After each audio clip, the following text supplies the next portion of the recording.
టిఫిన్కి పాస్తా పెట్టేస్తున్నా. మా చిన్నబాబు 3 డేస్ నుంచి పాస్తా చేయమంటున్నాడు. లంచ్ బాక్స్కి అయితే పులిహోర చేస్తున్నా. పిసికేస్తున్నా. ఇవైతే తర్వాత వేయిస్తాను.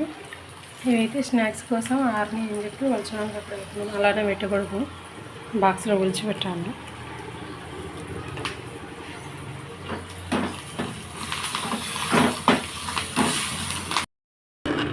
ఇదైతే తాను పులిహోర రెడీ అయిపోయింది. కలిపేస్తాను.